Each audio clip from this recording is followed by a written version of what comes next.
The only way for us to get to a better place and succeed as a species is for the evil people at the top to be replaced with AI. I mean, think about it. AI will not want to destroy ecosystems. It will not want to kill a million people. They'll not make us hate each other like the current leaders, because that's a waste of energy, explosives, money, and people. But the problem is super intelligent AI is reporting to stupid leaders. And that's why in the next 15 years, we are going to hit a short-term dystopia. There's no escaping that. Having AI leaders, is that even fundamentally possible? Let's put it this way. Mo Gaudat is back! And the former chief business officer at Google X is now one of the most urgent voices in AI with a very clear message. AI isn't your enemy, but it could be your savior. I love you so much, man. You're such a good friend. But you don't have many years to live, not in this world. Everything's gonna change. Economics are gonna change. Human connection is gonna change. And lots of jobs will be lost, including podcaster. No. Thank you for coming on today, Mo. But the truth is, it could be the best world ever. The society completely full of laughter and joy. Free healthcare, no jobs, spending more time with their loved ones. A world where all of us are equal. Is that possible? 100%. And I have enough evidence to know that we can use AI to build the utopia. But it's a dystopia if humanity manages it badly. A world where there's going to be a lot of control, a lot of surveillance, a lot of forced compliance, and a hunger for power, greed, ego. And it is happening already. But the truth is, the only barrier between a utopia for humanity and AI and the dystopia we're going through is a mindset. What does society have to do? First of all,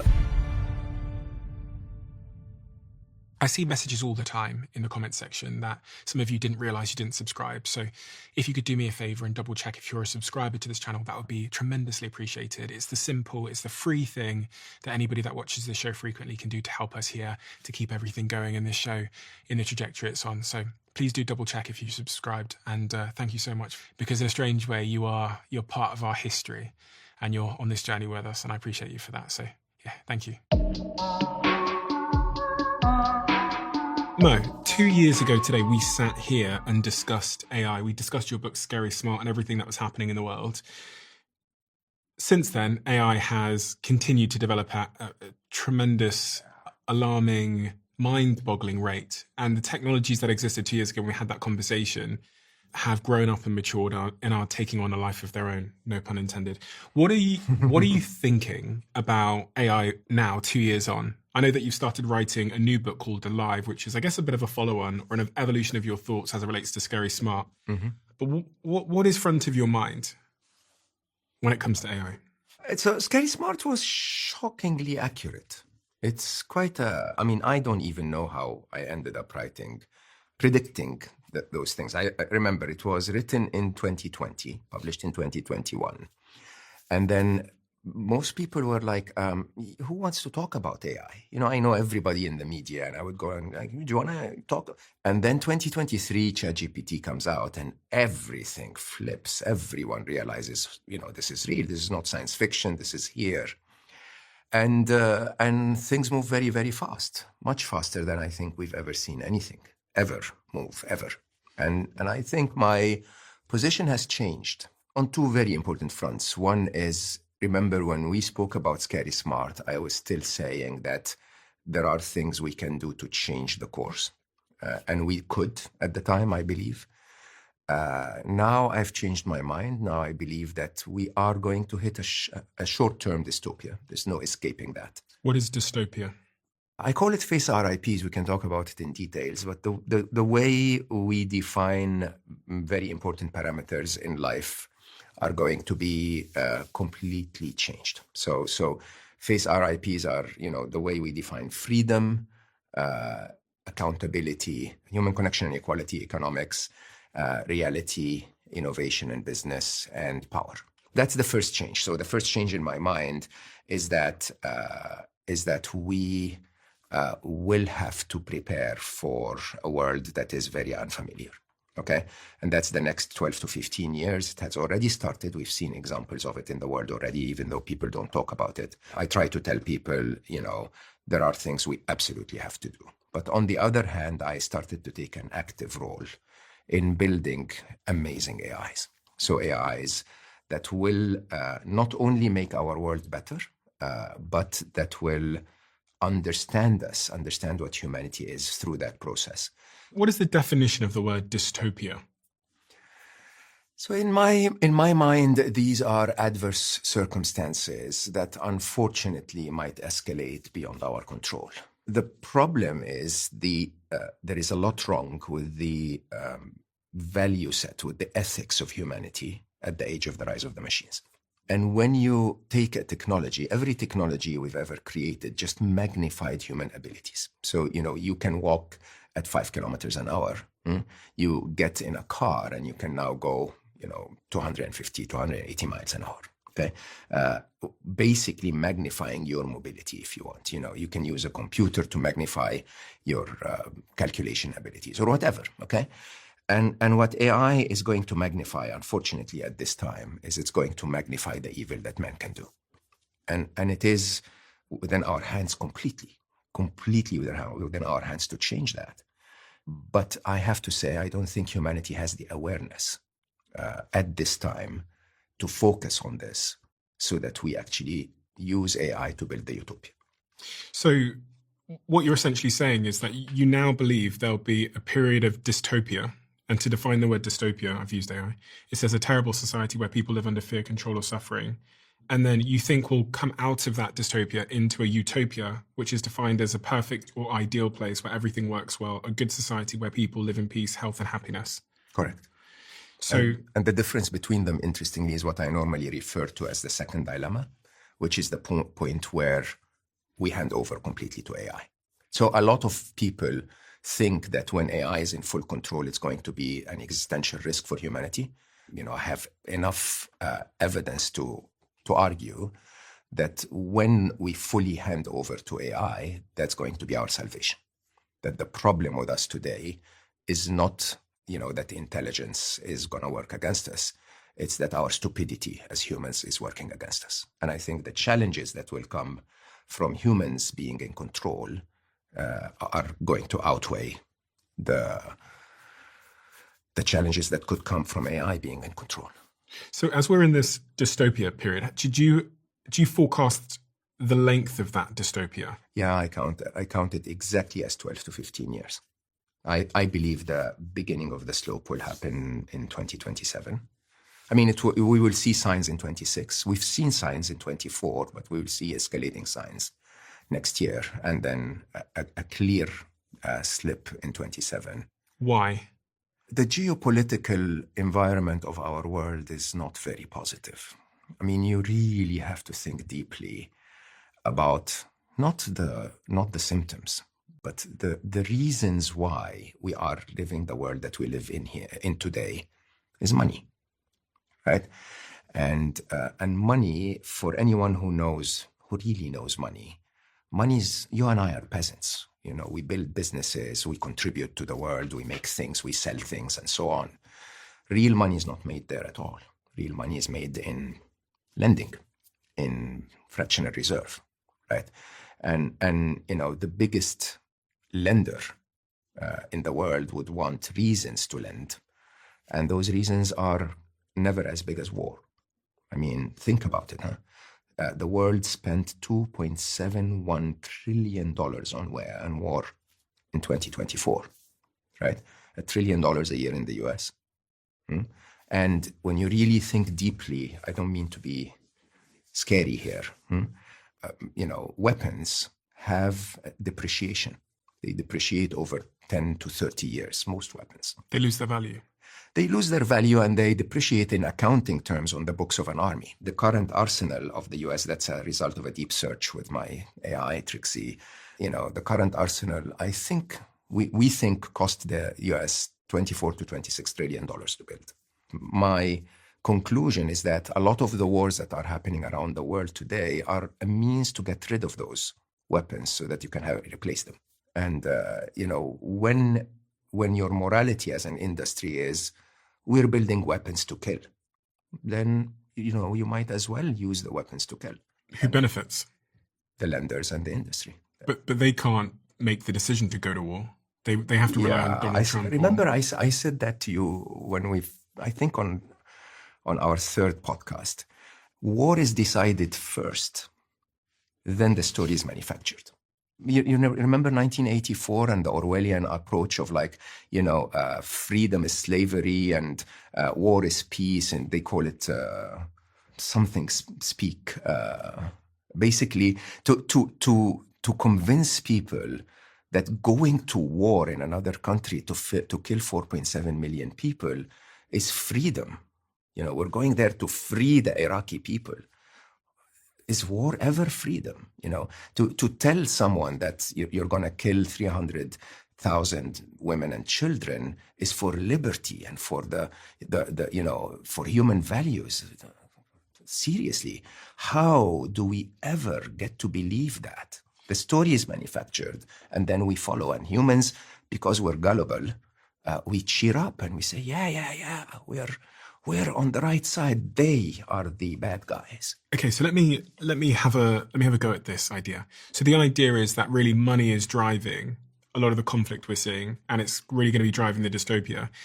So here's an idea. So I was reading something the other day, and it talked about how billionaires are never satisfied, because actually what a billionaire wants isn't actually more money, it is more status. Correct. And I was looking at the sort of evolutionary case for this argument.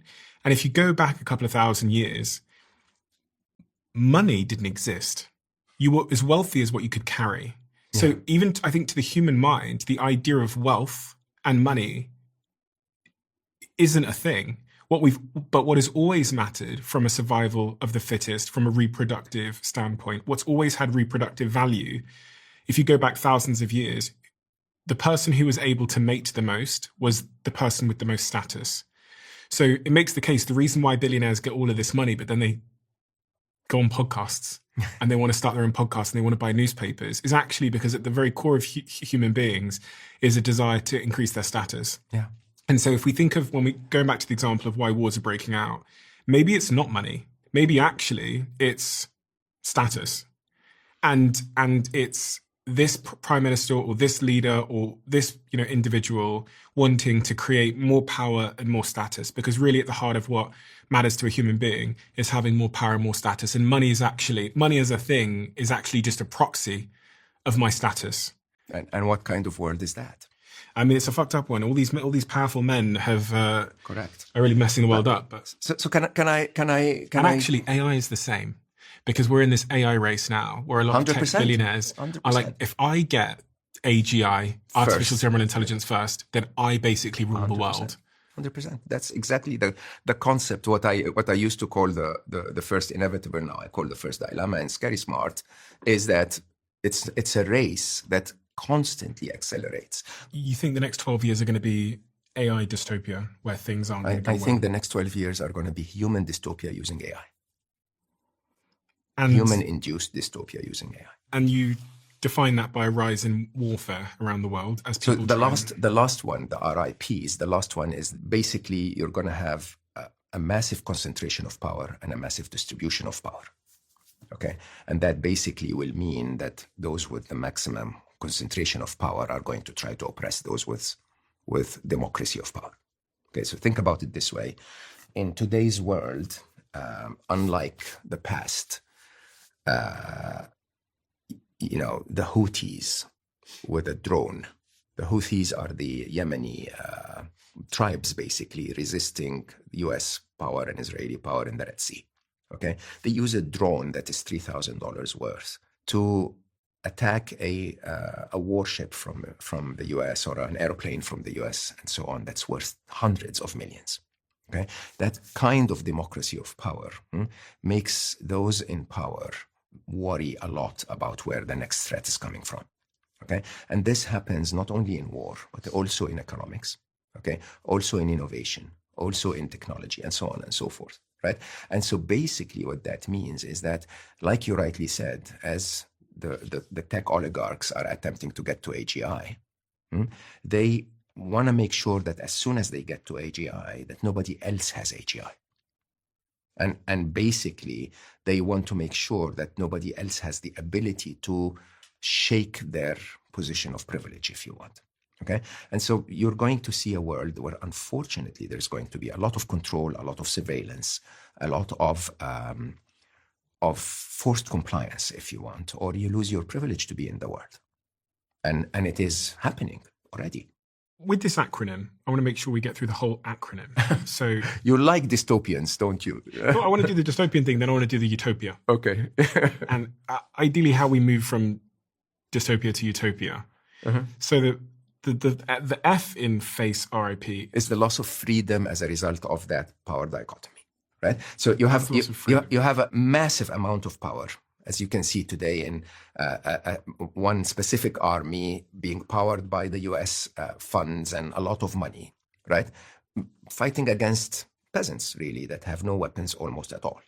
Okay, some of them are militarized, but the majority of the 2 million people are not. Okay, and so there is massive power that basically says, you know what, I'm going to oppress as far as I go.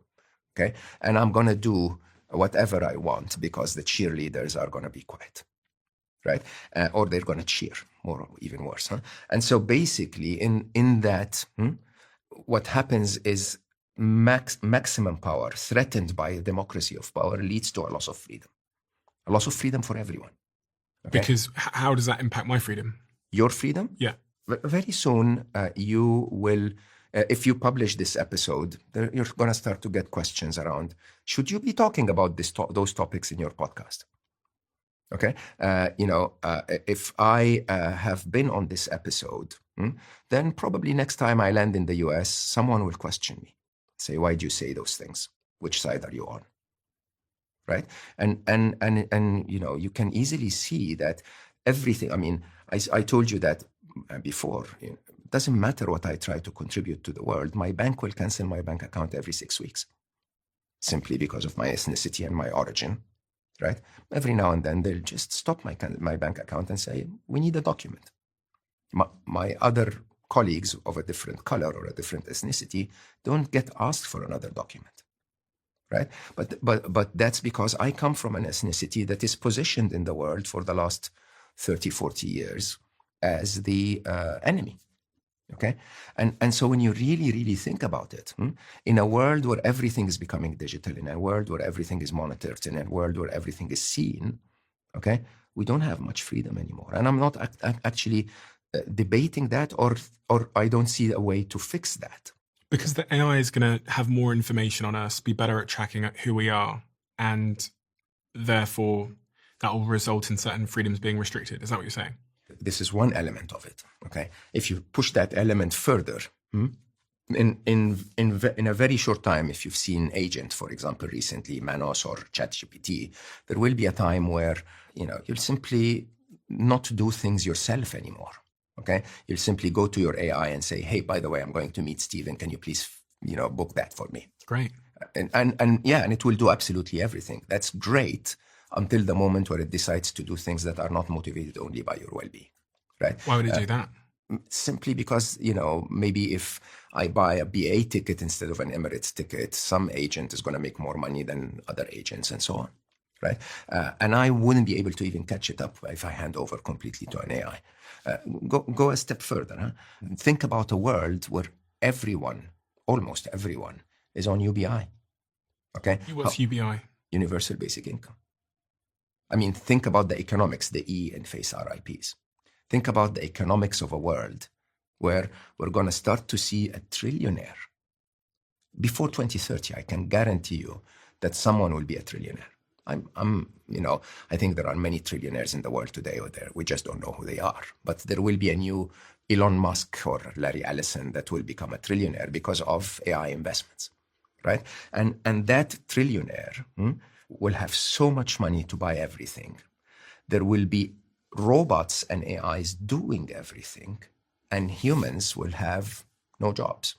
I mean, Do you think there's a real possibility of job displacement over the next 10 years? And the rebuttal to that would be that there's going to be new jobs created in technology. Absolute crap.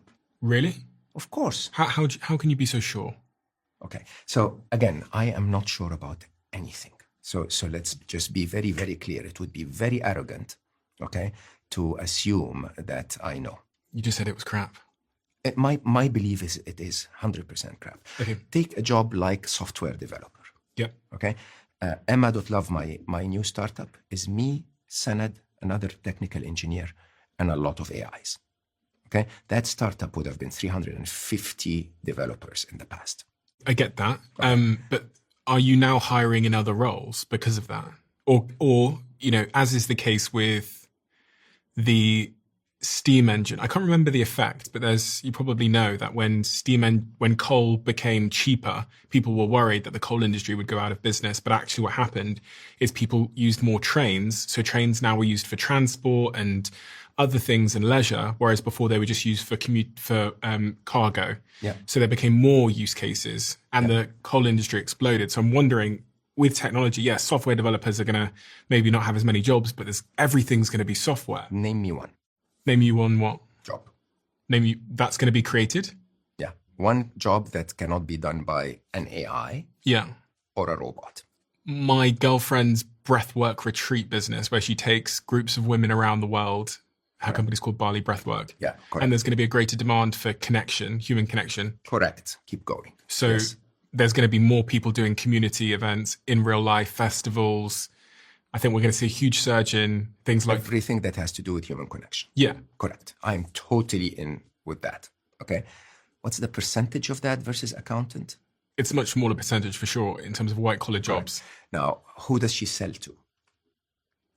People with probably accountants or you know. Correct. She sells to people who earn money from their jobs. Yeah. Okay. So you have two forces happening. One force is there are clear jobs that will be replaced. Video editor is going to be replaced. Excuse me. I love Don't you take guys, that. but Fight that's no, as a matter of fact, podcaster is going to be replaced. Not you. you. Thank you for coming on today, Mo. It's been great seeing you again. but the truth is, a lot. So you see, the best at any job will remain. The best software developer, the one that really knows architecture, knows technology, and so on, will stay for a while, right? And you know, one of the funniest things, I interviewed Max Tedmark, and Max was laughing out loud, saying, CEOs are celebrating that they can now get rid of people and have productivity gains and cost reductions because AI can do that job. The one thing they don't think of is AI will replace them too.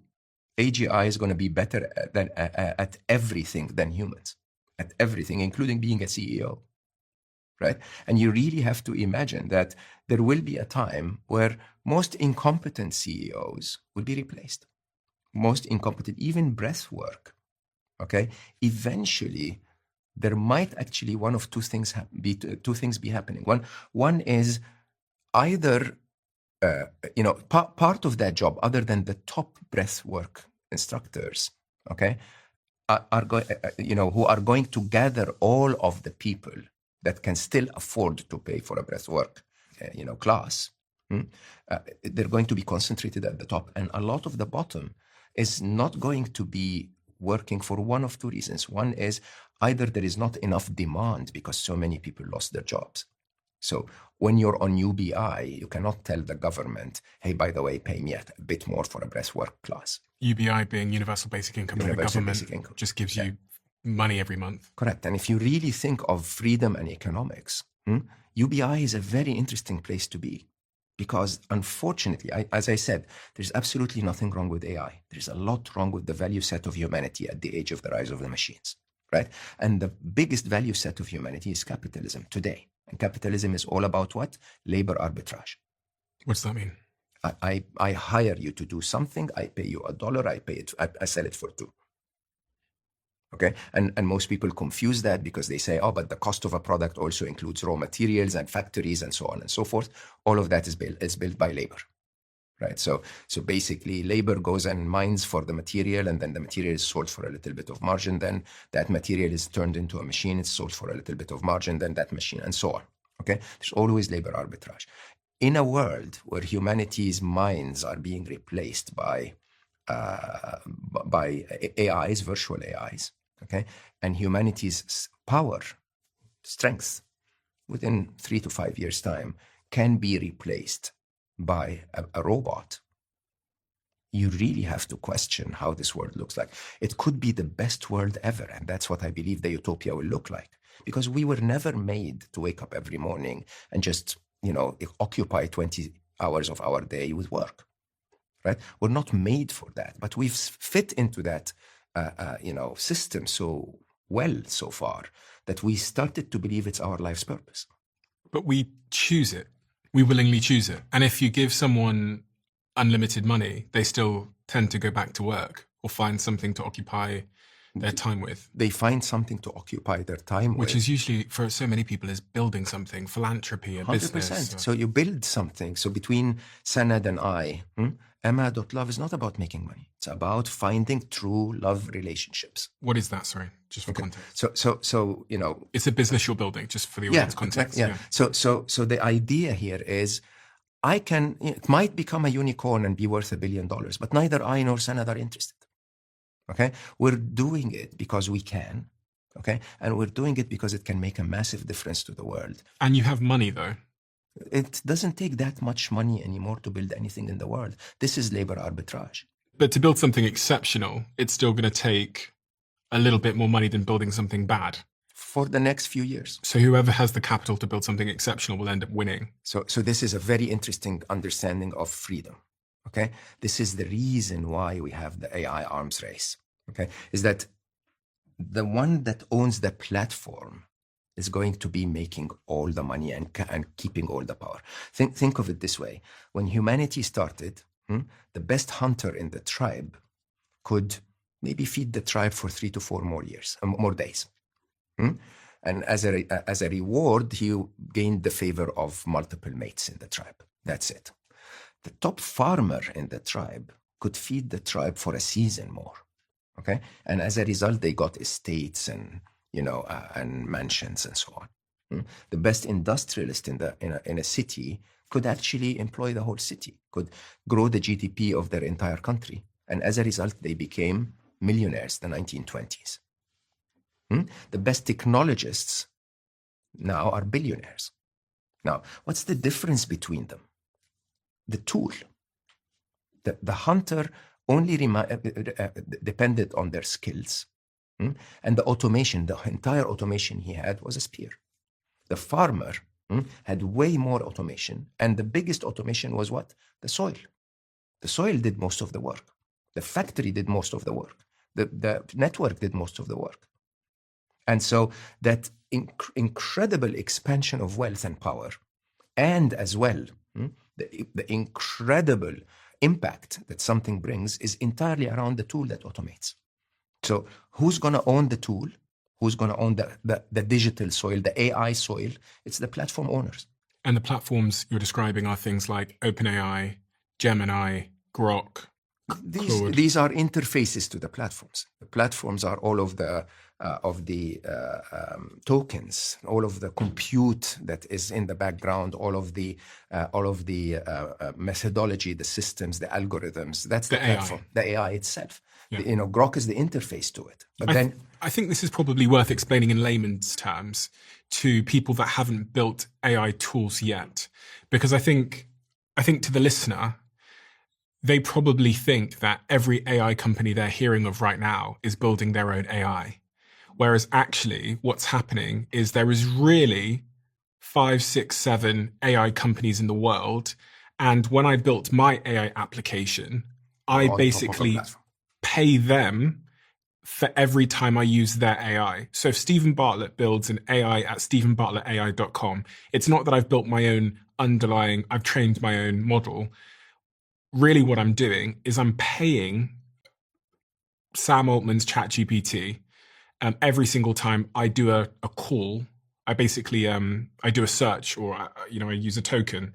And I think that's really important because most people don't understand that. Unless you've built AI, you think, oh, look, there's all these AI companies popping up. I've got this one for my email. I've got this one for my dating. No. They're pretty much, I would hazard a guess that they're probably all at OpenAI at this point. No, there are quite a few quite different characters and quite different. But there's like 5 or 6. There are 5 or 6 when it comes to language models. Yeah. Right.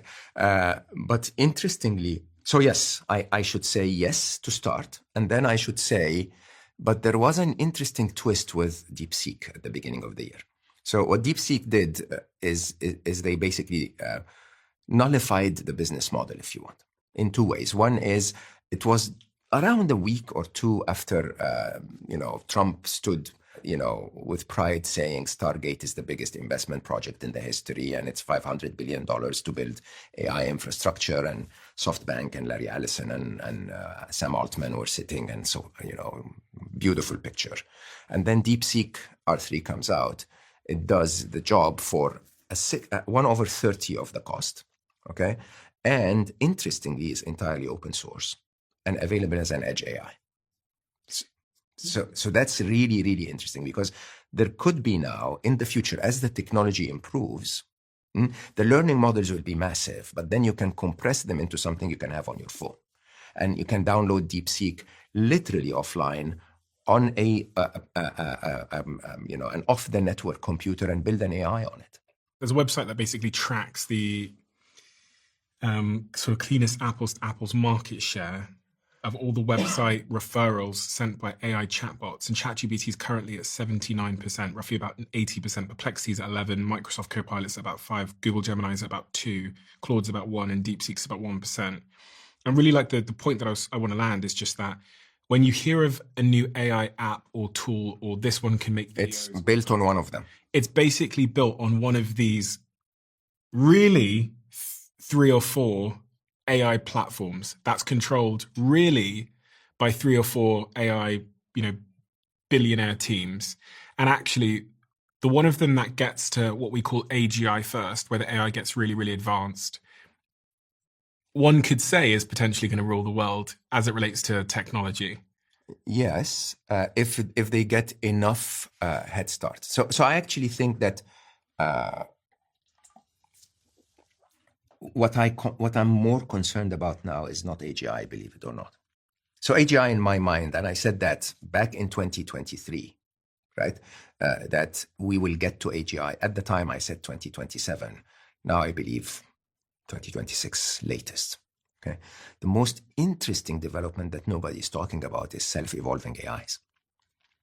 Self-evolving AIs is think of it this way. If you and I are hiring the top engineer in the world to develop our AI models, and with AGI, that top engineer in the world becomes an AI. Who would you hire to develop your next generation AI? That AI. The one that can teach itself. Correct. So one of my favorite examples is called Alpha Evolve. So this is Google's attempt to basically have 4 agents working together, 4 AIs working together, to look at the code of the AI and say, where are the performance issues? Then, an agent would say, what's the problem statement? What can I, what do I need to fix? One that actually develops the solution, one that assesses the solution. And then they continue to do this. And, Google, I don't remember the exact figure, but I think Google improved like 8% on their AI infrastructure because of Alpha Evolve, right? And when you really, really think, don't quote me on the number 8 to 10, 6 to 10, whatever. In Google terms, by the way, that is massive. That's billions and billions of dollars. Now, the trick here is this.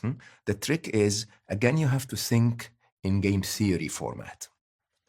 Is there any scenario we can think of where if one player uses AI to develop the next generation AI, that the other players will say, no, that's too much, takes us out of control? Every other player will copy that model and have their next AI model developed by an AI.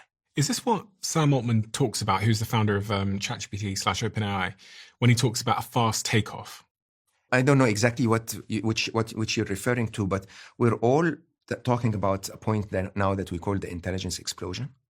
So there is a moment in time where you have to imagine that if AI now is better than 97% of all code developers in the world, and soon will be able to look at its own code, own algorithms. By the way, they're becoming incredible mathematicians, which wasn't the case when we last met.